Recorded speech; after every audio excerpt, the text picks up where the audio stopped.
Hello friend, native ফ্লেভারে স্বাগত। আজকে আরও একটি রেসিপি তোমাদের সাথে শেয়ার করব, সেটা হলো মশলা দিয়ে বেগুন ভাজা বা মশালা ব্রিঞ্জাল ফ্রাই।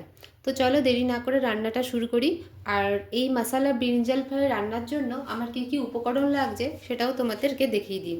প্রথমে বেগুনটাকে আমি গোল গোল করে কেটে নিয়েছি। হলুদ গুঁড়ো, নুন, জিরে ধনে পাউডার, সামান্য পরিমাণে চিনি, কাশ্মীরি রেড চিলি পাউডার আর চাল গুঁড়ো।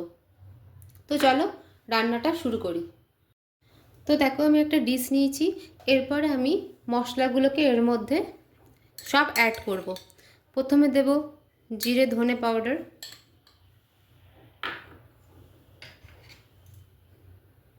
হলুদ গুঁড়ো,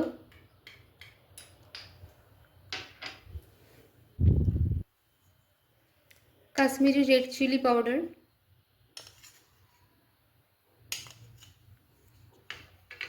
আর স্বাদ মতো নুন। পরিমাণ মতো নুনটা দেবে। এরপরে চালের গুঁড়োটা আমি এর মধ্যে দেব।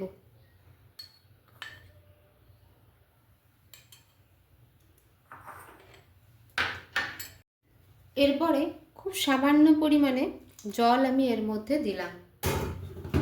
তারপরে একটু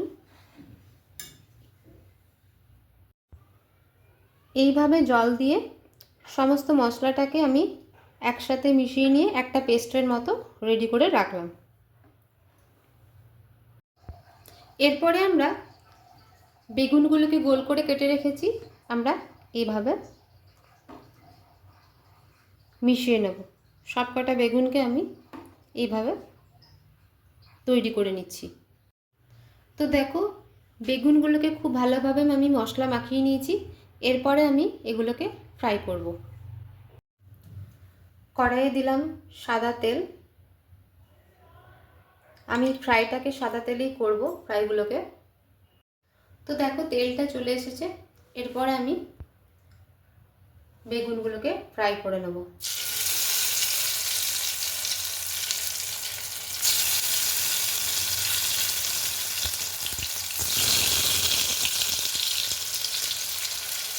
তোমরা অবশ্যই বাড়িতে বানাবে আর আমাকে জানাবে তোমাদের কেমন লাগলো রান্নাটা। গরম ভাতের সাথে বা গরম রুটির সাথে একবার খেয়ে দেখো, খুব ভালো লাগবে। তো এইভাবে আমি সব কটা বেগুনগুলোকে ফ্রাই করে নেব। খুবই সহজ। এমনিতে আমরা বেগুন ভাজা কম বেশি সবাই ভালোবাসি। এইভাবে একবার করে দেখো বাড়িতে, অবশ্যই ভালো লাগবে। তো দেখো বেগুনগুলোকে আমি সব ফ্রাই করে নিয়েছি। তোমাদের রেসিপিটা কেমন লাগলো অবশ্যই আমাকে কমেন্টে জানিও। আর ওপর থেকে সামান্য পরিমাণে ধনে পাতা দিয়ে আমি জাস্ট ডেকোরেশনের জন্য একটু ধনে পাতা দিয়ে দিলাম। তো তোমাদের এই রেসিপিটা কেমন লাগলো জানিও। আর আমাকে যারা নতুন আছো আমার চ্যানেলে, তারা অবশ্যই আমার চ্যানেলটিকে সাবস্ক্রাইব করে নেবে। আর তোমরা খুব ভালো থেকো। চলো টাটা।